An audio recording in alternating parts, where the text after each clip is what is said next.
Hi grade 10s, welcome to Learn Extra Life Sciences. Today we're going to be looking at the support and transport systems in plants part 2. To refresh your memory, when we looked at the support and transport systems in plants in part 1, we took a look at the anatomy of roots and of stems. We saw that they have specific structures and tissues that is developed in such a way to help the plant with their functions, the uptake of water, the transport of minerals and food that was manufactured in the leaf, and then also for support and to keep the plant strong.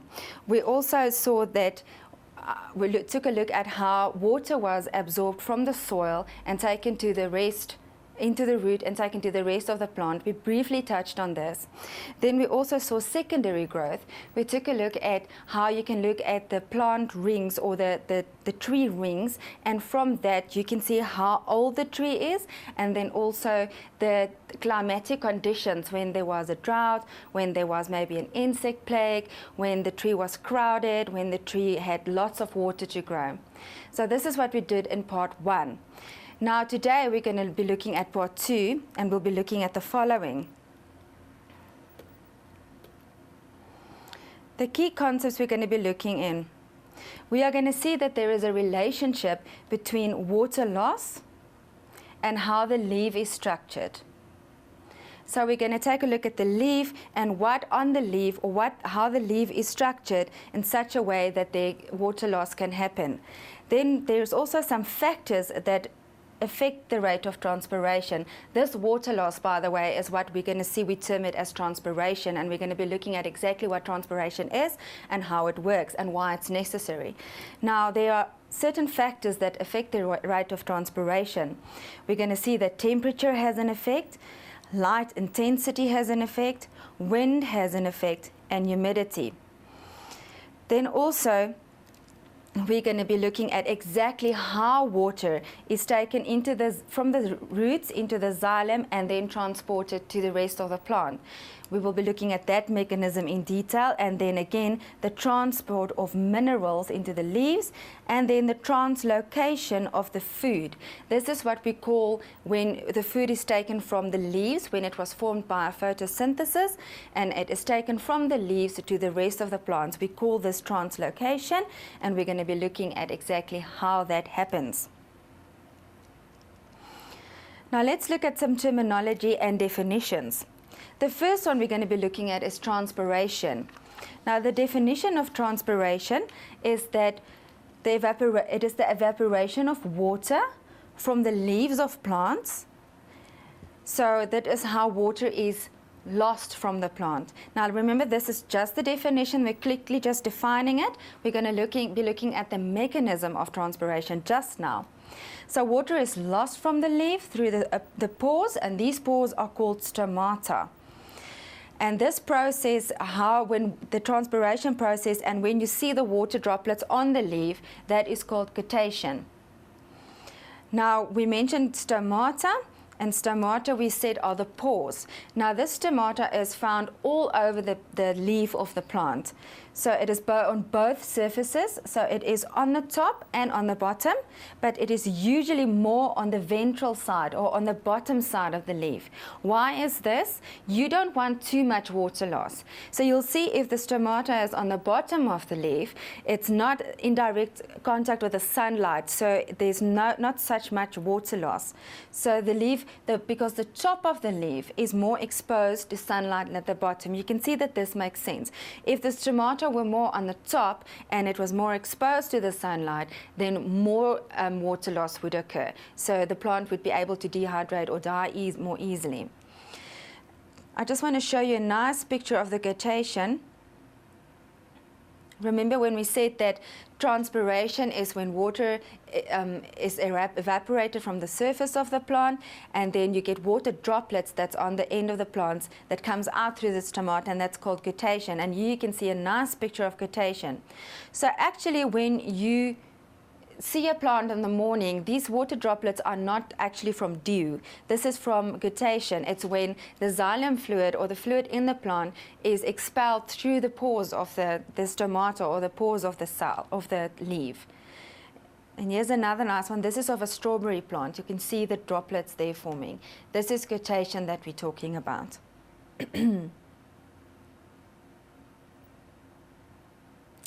Now, xylem is an important term also here. We've looked at it in part 1. We're going to be looking at it in more detail, just the definition again here. It is the vascular tissue, and this is the vascular tissue that transports the water and mineral solutes,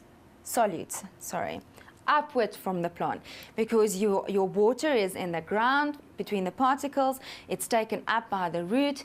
It moves into the root and then into the xylem, and then from the xylem it is transported upwards. So xylem is a one-way process. It transports the water upwards to the rest of the plant.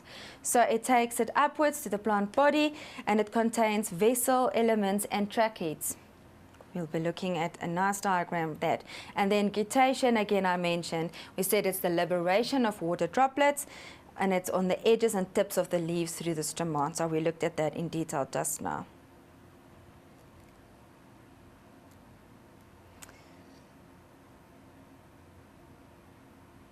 Now diffusion.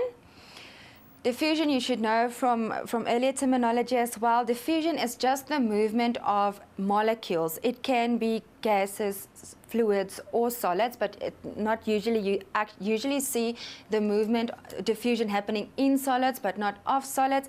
But diffusion is basically when you've got a high concentration of molecules. Let's take a good example. We can say either water. So in this area you've got a high concentration of water. In this area there's a low concentration. So the molecules would move from a high concentration to a low concentration to equalize the two out.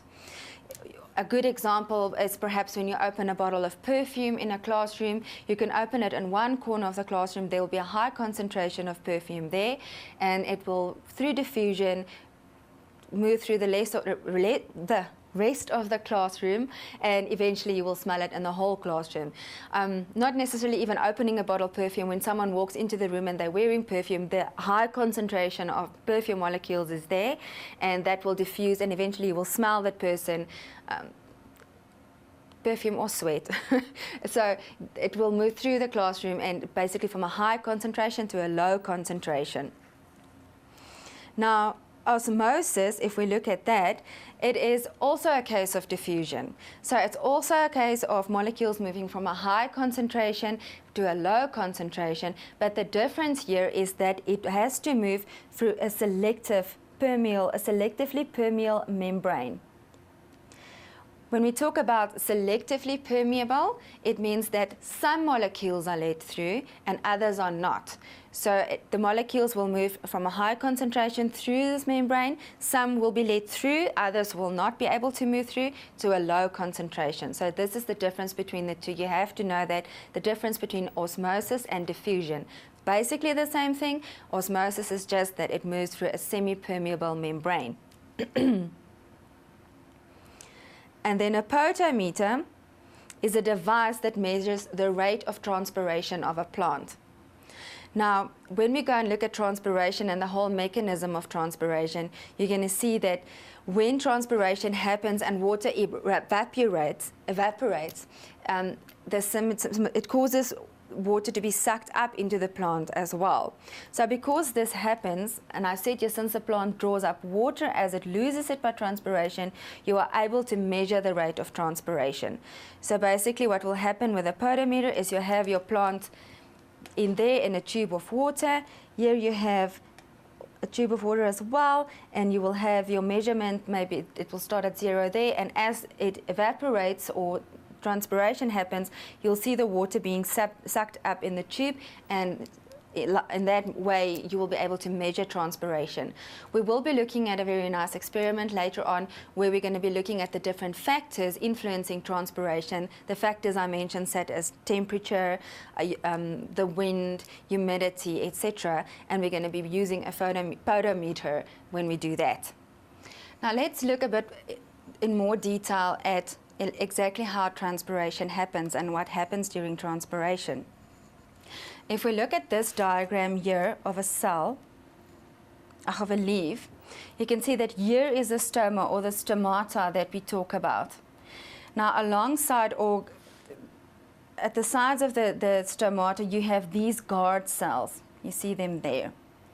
Now basically what happens is transpiration mostly happens during the day, and then in the inner wall of these guard cells towards the opening, basically when turbidity increases, it causes the guard cells to have a to open, to how can I say, to bulge open, and this opens the stoma, and then when it opens, the water can evaporate from there.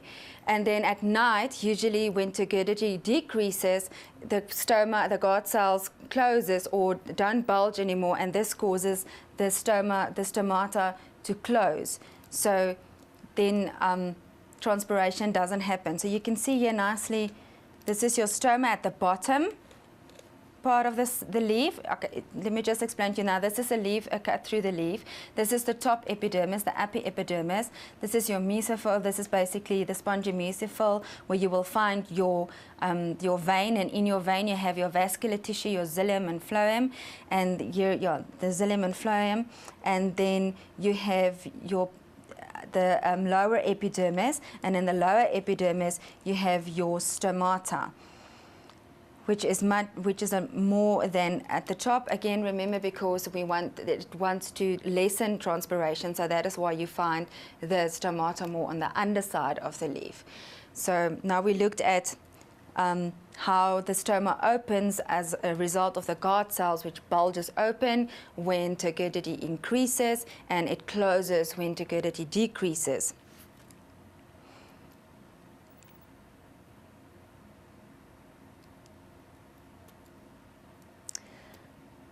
Now, transpiration is the major mechanism that drives the movement of water through the plant.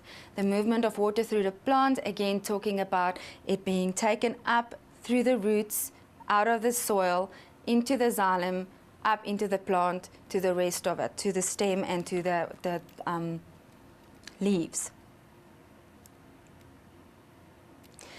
Now, xylem is important in a sense that we talk about the transport of water, because it transports water and mineral salts, and again, like I said, from the roots to the stem, and it is then used, and this water, why it's important, is used during photosynthesis.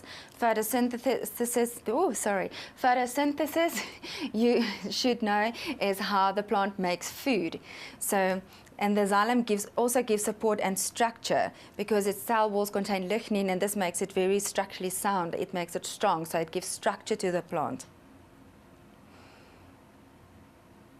So this diagram, basically, we see here's the water between the soil particles and the root hair, and water is taken up into the vacuole of the root, and then in the root hair, it moves then into the parenchyma cells. Remember, either it can move into the parenchyma cells by osmosis. Remember your definition of osmosis: water moving from a high concentration outside the parenchyma vacuole into the parenchyma vacuole, and then which is the lower concentration, or it can move between the parenchyma cells, not going into them, and then into the xylem. So it moves the water into those roots, and then water uptake into the xylem. Here you can see the xylem. Now, basically what happens, we're going to look at the different forces that plays a role in the uptake of water. There are three. We'll get to that now, but this is basically what this picture said. It is where the water molecules, the hydrogen molecules, when they move into the cell, they adhere to each other, so they attach to each other. So basically the water gets sucked up like balls. You've got the one in there, the next one moves in, and it sucks it up, and it moves up and it sucks it up. But we'll look at that just now. So it moves up the xylem, and then it moves to the rest of the plant. Into the leaf. Into the leaf, it moves into the mesophyll cells, into the airspace in between that, and excess water, when it moves around the leaf through the vein, through the xylem, and distributing the minerals and salts, etc.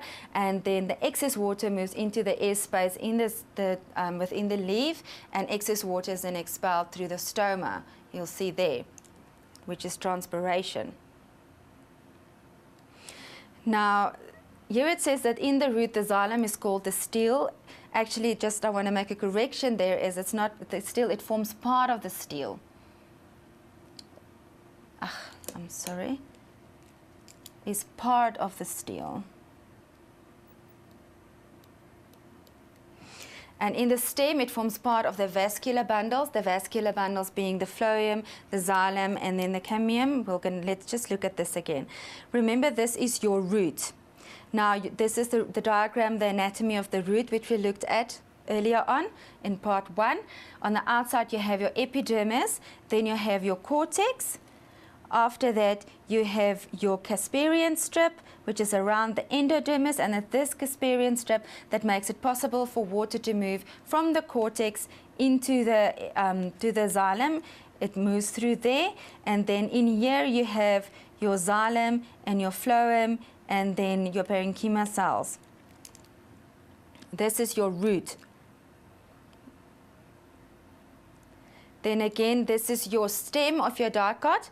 You have your epidermis again. The difference, remember, between the root and the stem is that the stem has the waterproof cuticle to prevent water loss, because you don't want water loss from your stem. You actually, and in your root, you do want to take up water, so it doesn't have a waterproof cuticle. You have your epidermis. Here you have your Casparian strips there, your endodermis, and here you have your xylem. And here you have your phloem and your cambium. And this is your xylem parenchyma, the parenchyma in between there.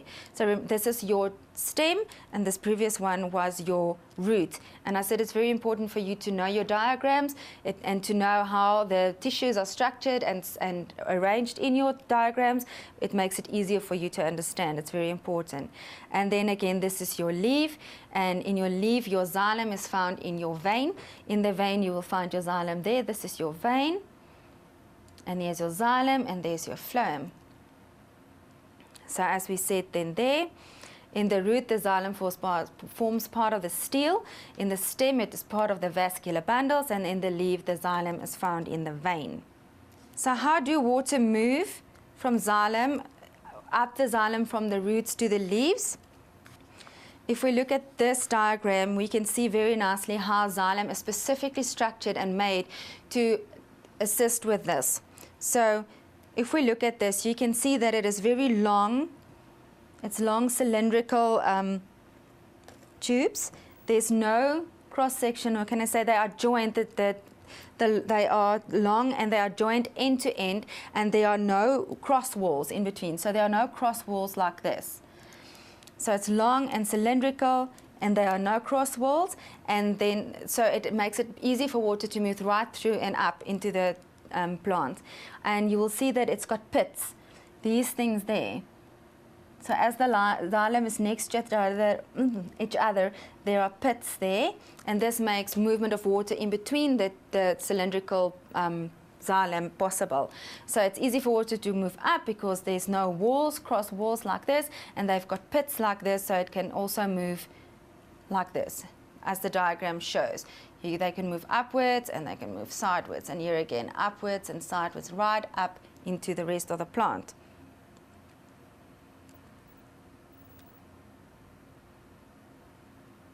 So if I ask you how xylem is adapted to make transport of water possible, these are the points I want you to look at that's important. So you can say it's long elongated tubes, they are joined end to end, and they don't have any cross walls. Just remember the picture. And then the cell walls I mentioned earlier, they are thickened and they've got lignin. And they support, this is annual thickening, they support the plant. It's very strong cell walls, so they support the plants. And then it's pitted vessels. That's the one that allows lateral movement, so water can move up and water can move laterally. So these are the three ways xylem is adapted to transport water.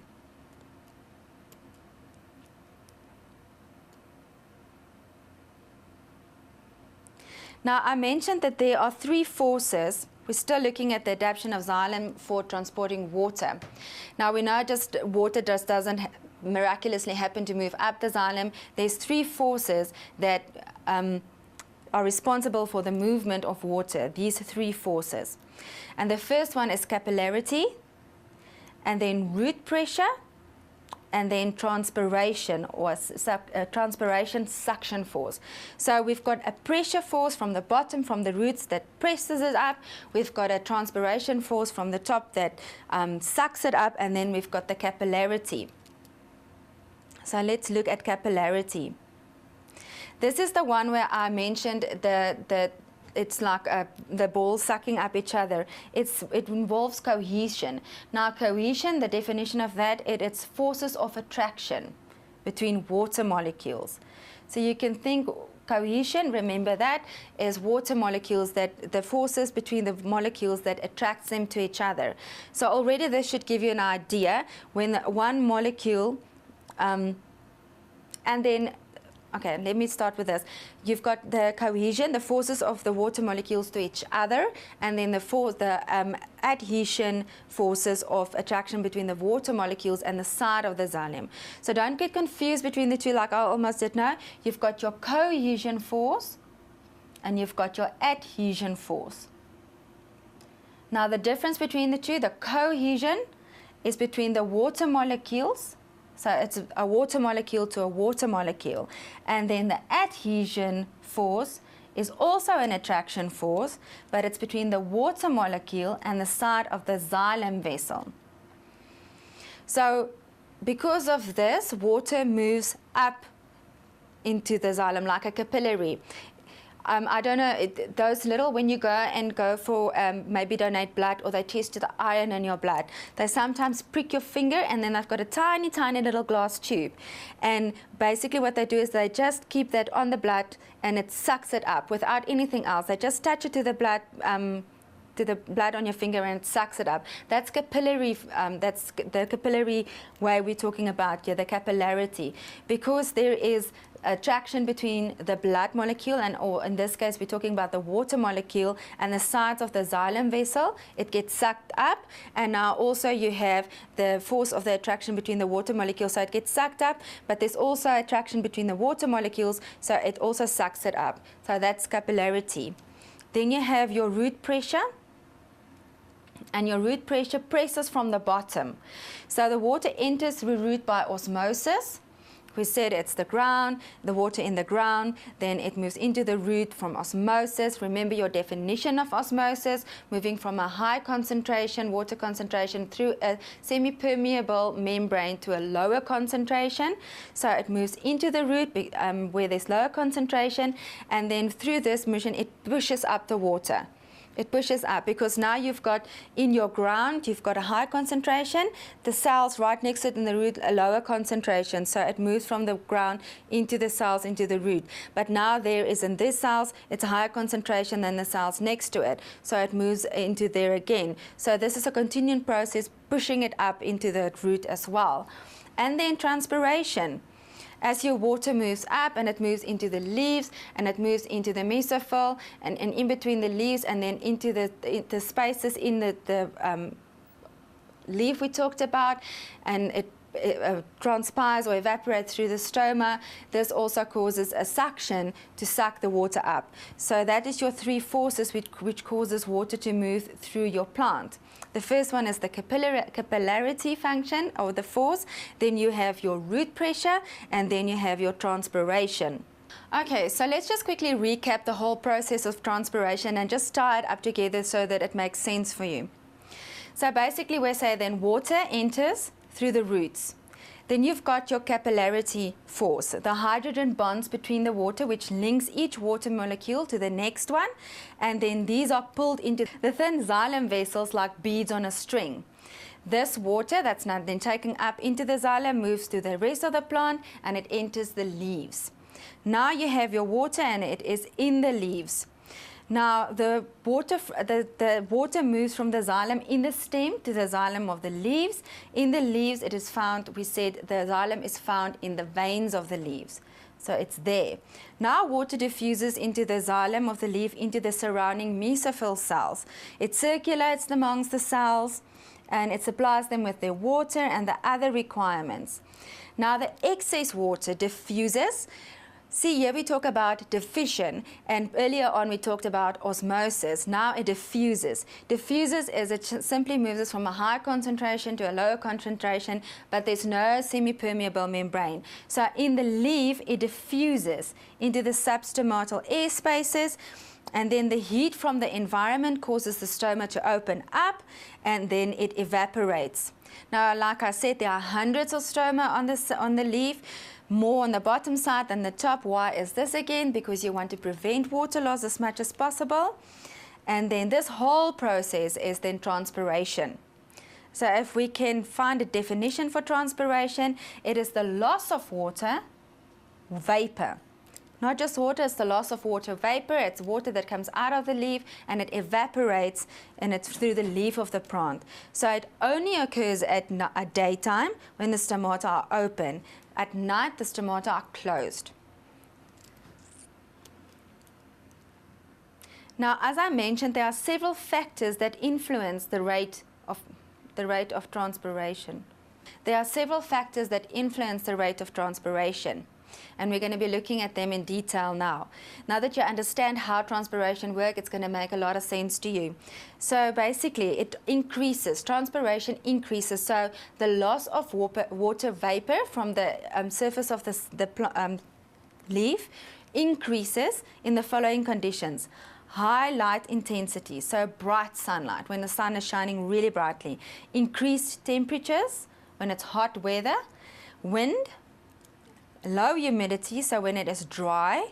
And then soil water. When there's an increase in soil water, transpiration increases as well. So when soil water increases, when humidity is low, when wind, we're going to be looking at when wind is high, we're going to be looking at it increases in conditions of high wind, it increases in increased temperatures, and it increases in high light intensity. So how does it work? The first one we're going to be looking at is light. Now, plants transpire more rapidly when it is light than when it is dark, so when the sun shines brighter. Why is this? Because it stimulates the opening of the stomata. It also speeds up transpiration by warming up the leaf. You'll see that the light and the warmer temperatures go hand in hand. If you think about it logically, when it's warmer, it's usually when the sun shines brighter and hotter. So this increases transpiration.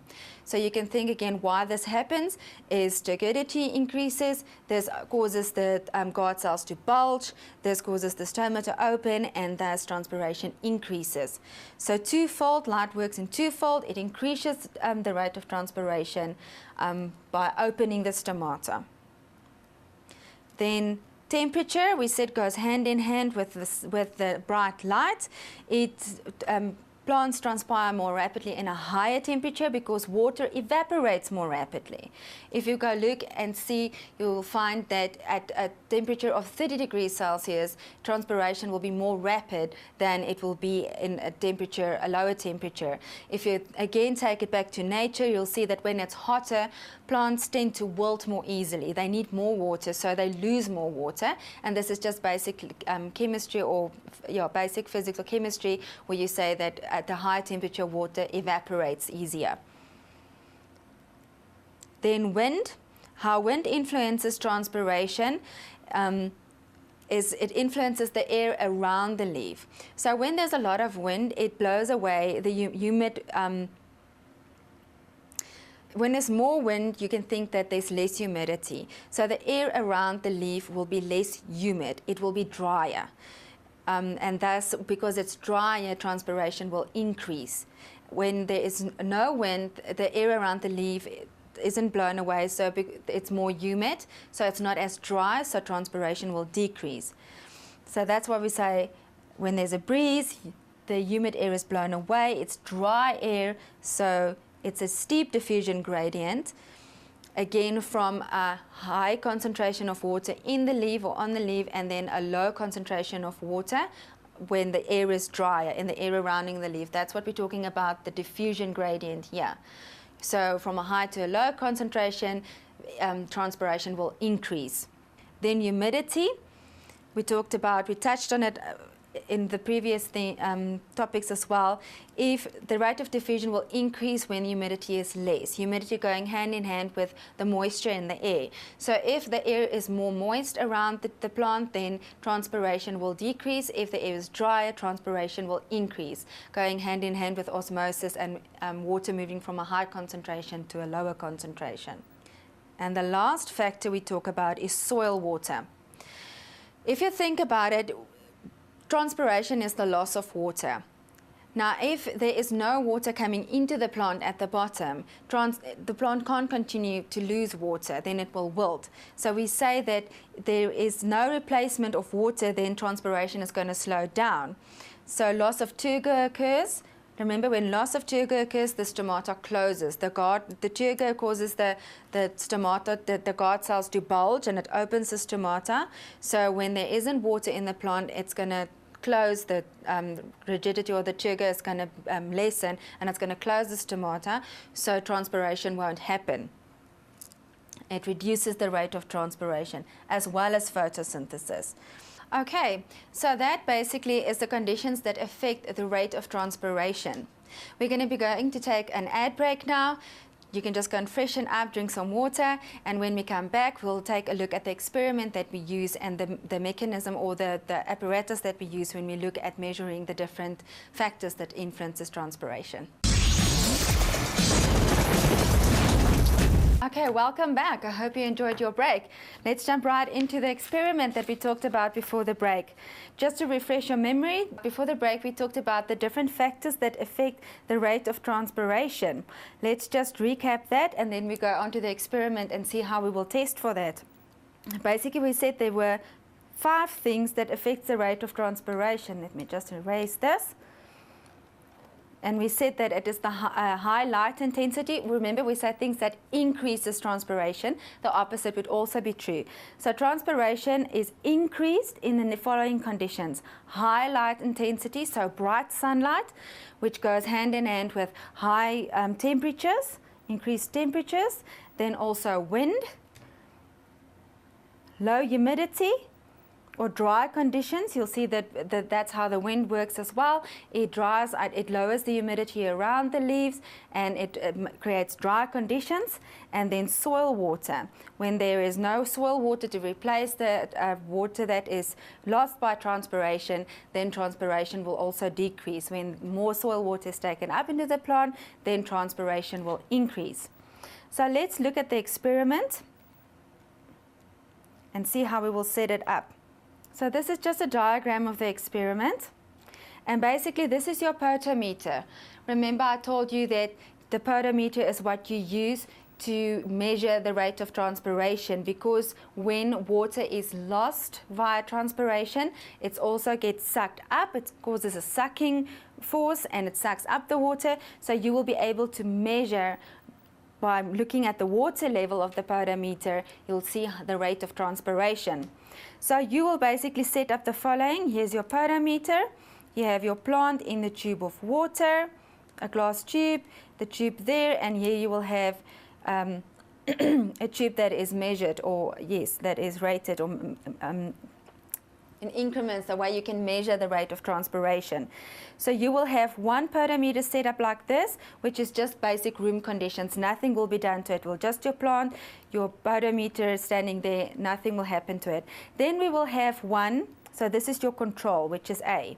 Then you will have one that is B, and that has got a plastic bag around and tied to it, and it's got mist. So this will stimulate your humid conditions. So on this one, you will be able to see what happens when it is humid or not in comparison to when it is just normal conditions. Okay, and in C, we will have a fan on the potometer, and this will simulate these conditions when there's wind. And on D, the last one, you will have a bright light shining onto the plant, and which will simulate the bright conditions. And then also when it is a higher temperature. Remember, those do go hand in hand, the bright sun shining and the hot temperatures. Now what you will do is, here you have your graded cylinder, and you'll be able to see the water level in your potometer.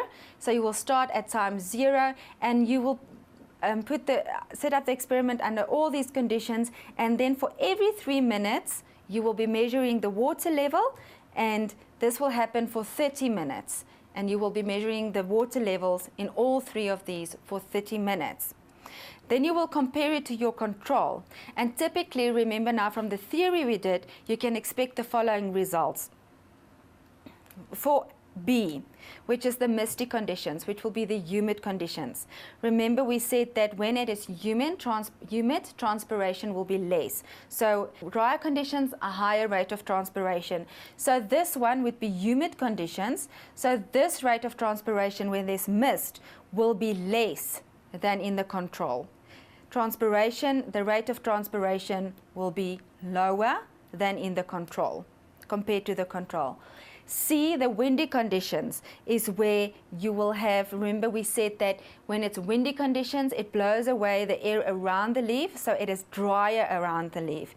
So the conditions around this leaf is drier, so this rate of transpiration will increase. Drier conditions, increase in transpiration.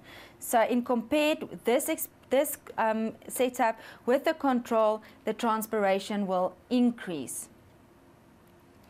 Then D, which is the bright light, and then also the warmer temperatures. Remember we said that brighter sunlight causes the stoma to open. It also causes the rate, when it's hotter, the rate of evaporation increases, so transpiration will increase. So D, in compared with the control, will also be higher. So this is your typical setup of an experiment of using a potometer, how you will measure the rate of transpiration in a plant. Now we have looked at the movement of water via the xylem in the plant into the rest of the plant, up from the roots up into the rest of the plant, so the stem and the leaves. What we're moving on to now is the movement of food. When the plant has made food, how does this get transported to the rest of the cells or the rest of the plants? Now firstly, let's just quickly take a look at how food is made. We just quickly are going to touch on that. So basically we know that plants via photosynthesis uses carbon dioxide, it uses water, enzymes, and then it manufactures glucose, and oxygen is a byproduct or waste product that gets released also via the stoma. The stomata in the cell of the plant is not just only for water to escape through or transpiration. Carbon dioxide and oxygen also moves in and out of this leaf through the stomata. Now basically, you have your sunlight. Remember, sunlight is important for photosynthesis, your enzymes, and then the water and the carbon dioxide. And via photosynthesis, food is made. Now this food is made, the food that is made is glucose or carbohydrates, and then oxygen is your waste product. The glucose is mainly manufactured in the palisade cells, and then it passes into the phloem of the leaf. Transport of this food material from the leaves to other parts of the cell is called translocation. Transport of water is called transpiration. Now the transport of the food that is made in the palisade cells of the leaf is called translocation. It moves from the leaves to the rest of the cells. This food, this food may then be stored in the roots or in the stems or in fruit. So typically the parts of the plant that you would eat that's got high nutrition, the roots, if you can think of a potato, that is usually what you eat. A carrot is also a root. Then the stems, we eat broccoli, we eat the stems, and then the fruit, apples, pears, whatever. That is typically where the food is then stored, that is made. Now if we go and have a look at the phloem tissues, it's basically 2 types of cells. You've got your sieve tubes and then your companion cells. So here you have your sieve tube, the sieve tube there, and it's got a sieve plate in there. So it's not like the xylem, who doesn't have any sections in it so that water can just move up and down. This one has got a sieve plate in there, and then a companion cell in there, which is basically sclerenchyma cells. So phloem is responsible for the nutrients that is dissolved, and it takes it to transport these nutrients to the rest of the plant. It moves it up and down in the plant. Xylem is basically just from the roots upwards into the rest of the plant, but phloem is a 2-way direction. It moves it up and down into the plant. If you can think that it moves it down to the roots, which is, for example, a potato, and it moves it upwards to in example, trees that have fruit. So it moves up and down, xylem again just down.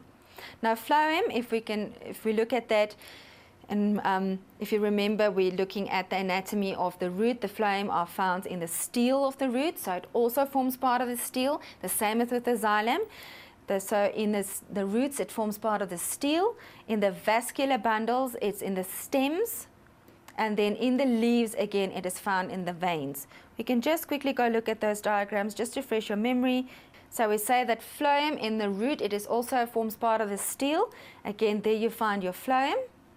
This is in your root, and then you can move down to your stem, and there you find your phloem. There is your phloem in your stem, and then in your leaf, the phloem forms part of the vascular bundle. There is your phloem there, and there's your xylem. So if we move on, we said it's got sieve tubes and companion cells, and they're cylindrical with perforated cross walls. Xylem doesn't have cross walls, phloem do. It does have cross walls, which we call sieve plates, and it's got no nucleus, it's got strands of cytoplasm, and it passes from one cell to the next. This is also how the cytoplasm that passes from one cell to the next is also, it comes into the active transport of the food or the glucose that is formed. The companion cells, as you can see, it is right next to the sieve cells, and it is basically to assist the sieve cells in their function. Let's go back to that diagram. So you have your sieve tubes and then your companion cells, and the companion cells are basically to assist your sieve cells in their function. The sieve plate, which is and then it contains cytoplasm, which helps with the transport of the glucose, which we will look at later on. Right, so that basically is the end of the phloem and how the food is transported from the leaves to the rest of the plant. We're going to take a short ad break, and then we're going to come back with some typical exam questions and answers for them, and we'll just have some pointers on what you need to look at. Hi, welcome back. So now we're going to be looking at typical exam questions you can expect and the answers to them.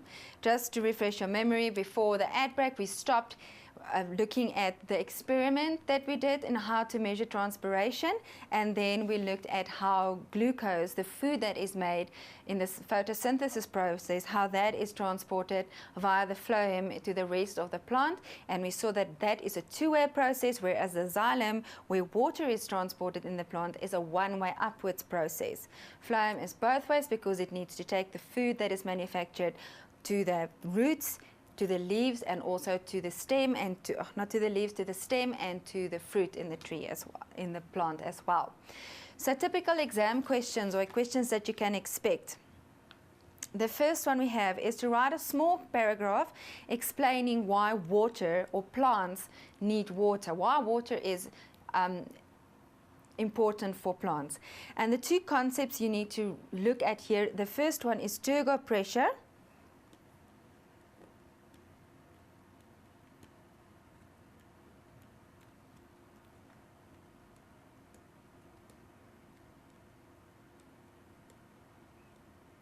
So the first concept we're looking at here is turgor pressure. That is one of the first thing that water is important. Now, why is this important? You'll remember that turgor pressure is what causes the stomata to open or close. When turgor increases, the stomata opens. When it decreases, it closes. So basically how this works, when water flows into the leaf or is into the leaf and the pressure increases, the cell membrane presses against the cell wall and the cell is not turgid. This will cause the guard cells that is alongside the stomata to bulge, and it opens up the stomata. When there isn't enough water, the cell membrane pulls away from the cell wall and turgor decreases and the stoma closes. So this is the first point why water is important for the plant. The second one, eventually if it doesn't, the plant will wilt if there isn't enough water. Eventually if the stomata closes and no water is there. Then the second thing that water is important for in plants is then of course photosynthesis.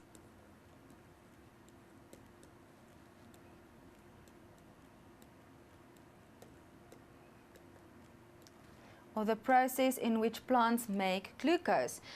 We said photosynthesis, the plant uses water, it uses enzymes, and it uses carbon dioxide, and then through the process of photosynthesis, it makes glucose, and oxygen is then a waste product of that. So if you don't have water, then of course no photosynthesis can take place, and the plant will also die.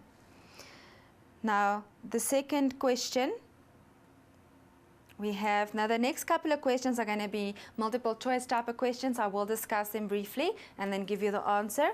Now the first one, question 2.1, asks how the Casparian strips affects how water and mineral, okay, basically they do the following statement, and we say that the Casparian strips affects what? Okay, now if we go back and we try and remember, where do the Casparian strips fit into? Now you see here is the endodermis, and the Casparian strips are there, that red area there, that is the Casparian strips, and it is the band around the endodermis. So basically what happens here is when the water is transported into the root hair, into the cortex, and it moves, the Casparian strips makes the movement of the water and minerals through the endodermis possible. So let's go look at our possible answers. Is there one that fits? So the first one they say is how water and minerals move through the vascular cylinder, and we can see that that one is right. The option for B is how water but not minerals move. It's not right because it's minerals as well. The minerals are actually dissolved in the groundwater. So this one is not right because you do need the minerals as well. Minerals but not water, we see that is also not right because you need the water as well. And then neither the flow of water nor the flow of minerals. You'll see that none of the others make sense. It is definitely A because it's how water and the minerals that is dissolved in the water is move into the vascular cylinder. Your vascular cylinder being your phloem and your xylem inside your endodermis. Question 2.2 has got to do with the stomata. Now quickly orientate yourself. The stomata is the pores of the leaf. You find them all over the surface of the leaf, more on the underside or on the bottom side of the leaf than on the top, because you want to prevent water loss. So let's go look here. They say, when are stomata usually open? A states at night when the plant requires a supply of oxygen. This one is not the correct option because we actually, the stomata is for transpiration, and transpiration is where water is lost, and then it's also when the plant needs to take up carbon dioxide for photosynthesis, so it is not A. B says during the day when the plant requires a supply of carbon dioxide. Carbon dioxide is also not the pre-requirement for the stomata to be open. The requirement for the stomata, remember when we said the stomata opens, and we just talked about it, the Turgot pressure, when the cell membrane presses against the cell wall and the guard cells bulge, and this causes the stoma to open, and that is basically when there's an excess in water soil. So it would be C. But remember, we said that the stomata are open when transpiration happens, and that is usually mostly in the day. They are not usually open during the night. So, but the prerequisite there for it is there must be enough water in the soil. Otherwise, we said that there's not Turgot pressure and the plant will eventually wilt and die. Now 2.3. Water flows from a higher water potential to the lower water potential, or from a more positive water potential to the more negative water potential, from a more positive osmotic potential to the more negative osmotic water potential, or are all of these correct? So here you really need to know your definitions, and the right one here is from a more positive osmotic potential or a higher water gradient to a lower one. So it's C, it's the osmotic potential to a negative osmotic potential, from where there is more water to lower water. But here it's definitely about the terminology. So it's not a water potential, but it's a positive osmotic potential. So the correct answer there is C. Now 2.4. The flow model for phloem transport states that phloem sap always flows from the leaves to the root. Phloem sap always flows from the root to the leaves. Water flow brings sucrose from the source to the sink. Or are both A and C correct? The movement of what happens in phloem? It is basically the movement of the food that is made. And the food that is made is the glucose or the carbohydrate, or sucrose. Is also a form of carbohydrate. That is what is formed from the photosynthesis. Now, phloem, the movement in phloem is both ways. It's not just unidirectional like in the xylem. So this immediately eliminates these two. So it's not A or B because it is not just in one direction, it's from both directions. And then C says brings the sucrose from the source, so where it is made, to the sink, to where it is necessary, where there isn't any. So that is what we say in C. So the correct answer is here. It is basically water flows, which brings the sucrose or the food that is made from where it is made to where it is necessary, where there isn't any. So the answer there is C. Now 2.5, root hairs do not play a role in. Okay, now just quickly think again, where do you get root hairs? It is in your root, and it's in the root hair region, and it basically helps with the absorption of water and minerals. So this is, if you just orientate yourself mentally, where do you play root hairs? Okay, so what does root hairs not play a role in? Oxygen uptake, mineral uptake, it definitely plays a role in mineral uptake. It definitely plays a role in water uptake.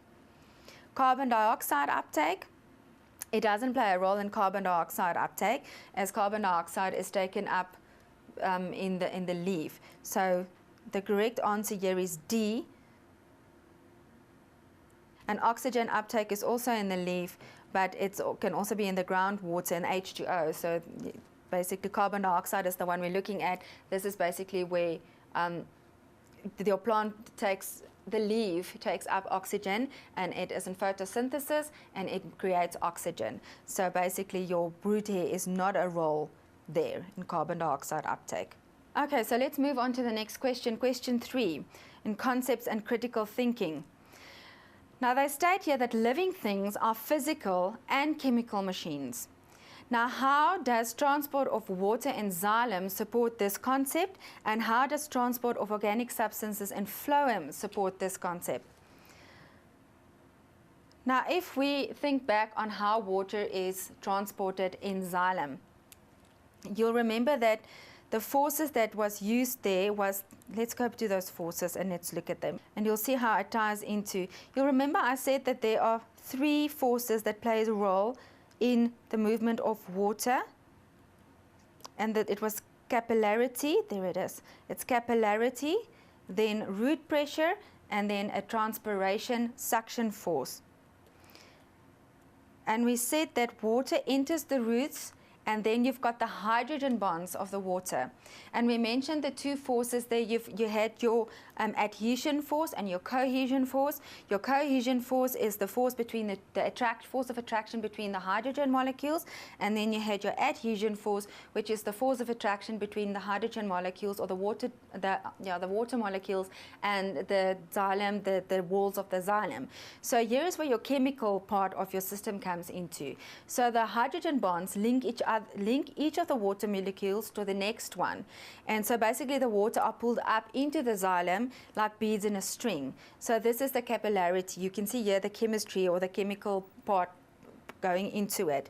And then it moves from the xylem of the stem to the xylem of the leaves, and then in the vein. So we say that the transport of xylem, how does it support the chemical, when we say it's a chemical machine?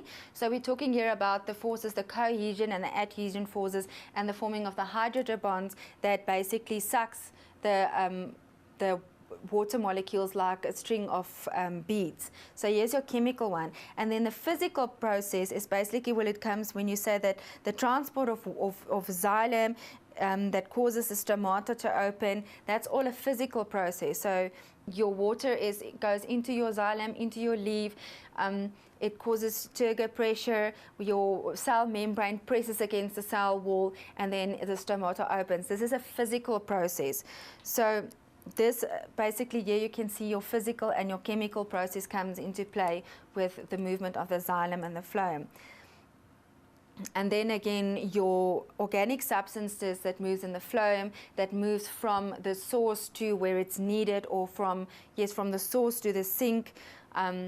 That is also a physical process because it's active transport, and that is how it ties in with the physical things. So if you answer that, you can just say that the transport of water is a physical process, and you explain how it moves by using the pressure of the transpiration that causes a suction process, the roots that caused by osmosis that causes the pressure from the bottom, and then the chemical process that comes into place where the capillarity, where the adhesion and the cohesion forces, where that comes into play. Now, question 3.2, the concepts, still with concepts and critical thinking, where they ask that plants, like other living organisms, are highly organized. And the question that you will get there is, how does the structure of xylem contribute to the coordination of plant processes and of plant parts? And now, if we go to the structure of xylem, you remember what that looked like. Now, highly organized, how are we going to motivate that the plant is highly organized? By looking at your xylem. And basically, the answer you're looking for here is how the xylem is specifically adapted to transport water and dissolve minerals by capillarity and by the suction and by the osmotic pressure that you have. And you remember that we say that it is hollow cylinders, and they are joined end to end, and there are no walls in them, so it also facilitates the water that can move. It's also got pits, so the water can move both laterally and upwards. And then it has got strong cell walls that's basically made up of lignin, which supports the structure as well. So it's the elongated tubes end to end, no cross walls. It's thickened with lignin, and it's for support, and then the pitted vessels, which allow for lateral movement of the water. So this is what you're looking at. So this allows the plant to transport water from the root to the rest of the plant. So that is why we can say it's specifically organized, because the xylem is specifically made like this. If you had to try and transport water with a phloem, it wouldn't work. It's different. It doesn't have the pits. It's got a perforated cross walls in it. So it's not made to transport water. It's specifically made to transport food. The xylem is specifically, and these things are what make it possible. Now, question 4, you want to differentiate between the following concepts: diffusion and osmosis. Now, diffusion is the movement of molecules. It may be a solid, liquid, or a gas, but mainly you will have the movement of, see diffusion in a solid, but not necessarily of a solid. It's much more common and easier to see in a liquid and in a fluid, a liquid and in a gas.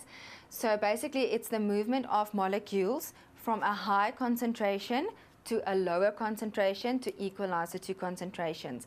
The example we use here is when we say that someone who wears perfume walks into the classroom, or you open a perfume or some strong smelling thing, and it will eventually permeate throughout the whole classroom. So it moves from a high concentration to a low concentration.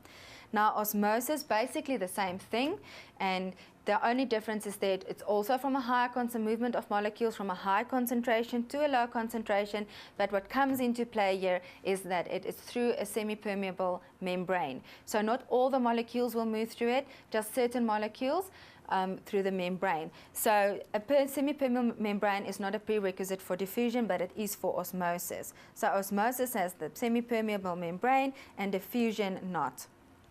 Now, the difference between transpiration and evaporation. Evaporation is basically when you have a fluid, for example water, that is evaporated or turns into the gas form. Now, transpiration is specifically the evaporation of water from the surface of a plant. That's the difference between that. Evaporation is not specific to a plant. Transpiration is evaporation of water into the air. So it is the water on the plant turning into water vapor into the air. Evaporation is of any fluid. Transpiration, we said it's the evaporation of water from the leaves of plants, and water is lost through the leaves through special pores called stomata. And guttation is the liberation of water droplets from the edges. So this is water droplets. So guttation is where water droplets are formed the water comes out of the stomata and it's formed on the edges of the plants like this. And then when this evaporates, that would be transpiration. So guttation, up until this point, it's guttation, and then it can evaporate, and that would be transpiration.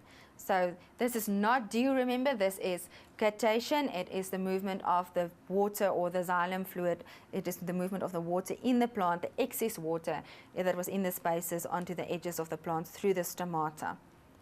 Right, next question. Describe the transpiration pool model of water transport in plants, and what are the factors influencing transpiration, and how is this useful to plants?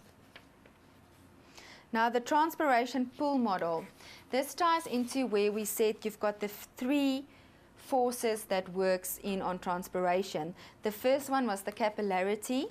The second one was the transpiration pool factors, and then the third one was the osmotic, or the pressure, the root pressure that you have from the bottom.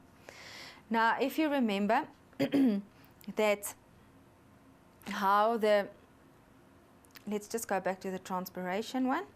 Now, in plants and trees, the water is sucked up into the stem. Let me go down. Okay, let's start from the water. Here is your soil. Your water in between the soil particles. Here's your root hair. Water is taken into the root hair via osmosis into the vacuole. It goes into the parenchyma cells. It goes into the xylem, and there it is in your xylem, and it is sucked up. Now it moves up into the stem via the xylem. It moves to the leaves, and there it is released via transpiration. Here is your leaf. There is your xylem that is in your vein of your leaf. It moves into the air space and then out through the stoma. Now it transports nutrients going through this, and basically if we look at your three forces that comes into play here as well, is as water, if you remember, that is what our experiment was based on. As water transpires out of the leaf, it gets sucked up at the bottom. So it takes up groundwater and it sucks it up. And then again, you also have your root pressure that presses it up, and then the capillary function. And it's basically what your, the whole experiment with this experiment was based on. I can't remember the word. The potometer. The whole experiment with the potometer was based on the fact that groundwater is sucked up as it transpires. So you remember there we took the potometer, here's your plant, and as it transpires, groundwater, the water is sucked up into the plant, and you could see the rate of transpiration as it happens as the water is sucked up. Now, how is this important for your plants? I think that was the second part of the question. Now, just to tie this in with the transpiration, is that your transpiration, I'm going to start back at the diagram, and then it's difficult to just explain it like this. Then you just have something in front of you. Okay, so basically transpiration process starts at the surface of the leaf, and the excess water that is in the airspace within the leaf, in the stoma, and the transpiration causes millions of tiny little droplets of water to form inside the pores. Now, each of these droplets of water is held together by surface tension. That's what holds them together. And basically it's the same surface tension that makes it possible for an insect to walk on water, not necessarily to fall into the water. You've seen the insects that walks on water, and they don't sink. It's this surface tension. Now, this surface tension of all these tiny little droplets that's formed just inside the pores causes a negative pressure in the xylem, and this negative pressure is what sucks up the water and the dissolved minerals from the roots into the xylem and sucks it up into the tree. So that is basically the negative, or the suction, the model of water transport, or the suction model of transpiration. The pool model based is the word I'm looking for. So remember, it is that transpiration causes lots of tiny little droplets to form inside the pores. Each of these droplets has surface tension. The surface tension of all these millions of little water droplets causes a negative pressure in the xylem, and this is what sucks up the water into the xylem and into the rest of the plant. But we're going to go to the next question. It's not the only force that makes water flow within the xylem from the roots to the leaves possible. The others we've mentioned now a couple of times. The first one is now the capillarity.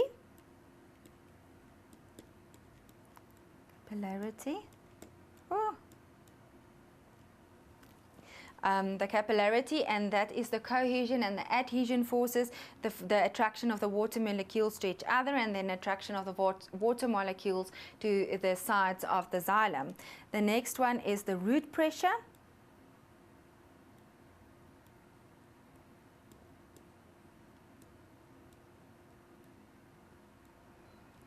And this is basically the water that is absorbed via the roots by osmosis that presses up. And then the third one we mentioned now is the pool model from the transpiration. It's basically the transpiration that sucks up the water. The transpiration suction force.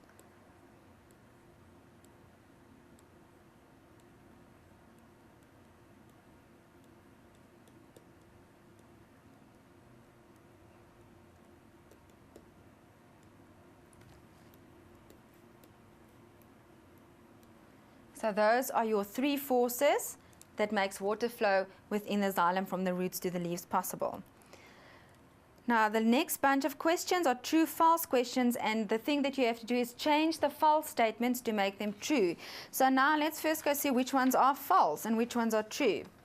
So the first one says that I think it must be if,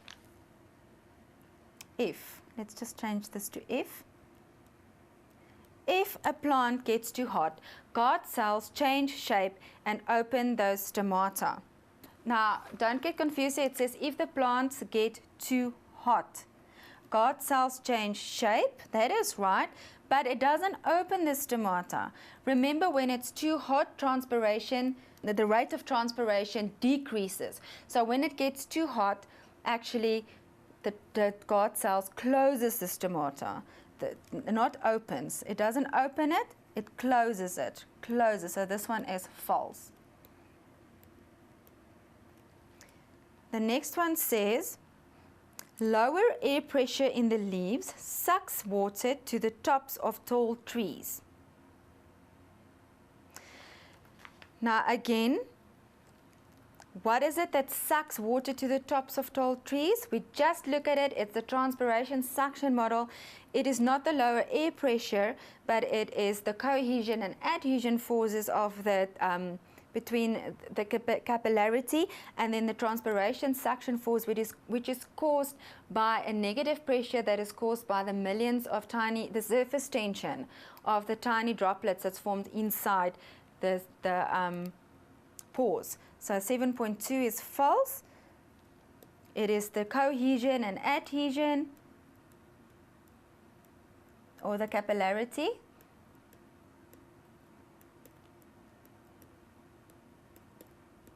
And remember that example I gave you right in the beginning of when you go and you have a droplet on your finger of blood and they want to take, for example, usually they test your iron like that when you go and donate blood. They pinch your finger, take a little blood, and then put the droplet in the blue solution and to see how it sinks. Yeah, now basically that's the same. That's the capillarity. That's that same force, that suction force. Now 7.3, minerals is carried from the roots to the leaves in the xylem. That's true. Xylem is responsible for the transport of minerals and water, and it is from the roots to the leaves. So this statement is true. 7.3 is true. 7.4, most of the organic material produced by a plant as it grows comes from the material obtained from the air. Now, what organic material is produced by a plant? Via photosynthesis, the plant uses carbon dioxide from the air, it uses water from the plant, and it uses enzymes that's in the plant, and then the sunlight as well. So if we take that equation into account, it uses the sunlight and the carbon dioxide and then water from the plant. So this one would be true. So the organic material, which is mostly sucrose or carbohydrates, by a plant as it grows comes from the material obtained from the air. It is the carbon dioxide it needs and the sunlight it needs via photosynthesis. So that one is true. Now 7.5, transpiration moves sugar from leaves to roots. Transpiration moves sugar from leaves to roots. Now this one is false. Transpiration does not move sugar at all. It is translocation that moves sugar, but they're not necessarily from leaves to roots. It is from where it is made to where it is needed, to the source. Transpiration moves water from the roots to the leaves. So this one is false, and you can change it and you can say that pressure flow moves sugar, not transpiration, pressure flow.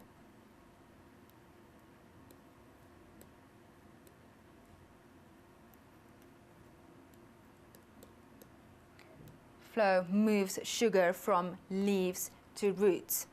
Okay, that is typically the exam questions you can expect and the answers. I hope it has helped you a bit and has answered any questions you might have had. That has brought us to the end of the second part on the support and transport system in plants. Just to summarize what we did is today we just looked at how specifically transpiration and translocation. Transpiration, which was the movement of the water from the roots to the rest of the plants, and then translocation is the movement of the food that the plant made to the rest of the plant, and that being a two-way system, it moves it to the roots and to the stem and to the fruits of the plant. And that is basically what we did today. Study hard, and I hope you do well in your exams.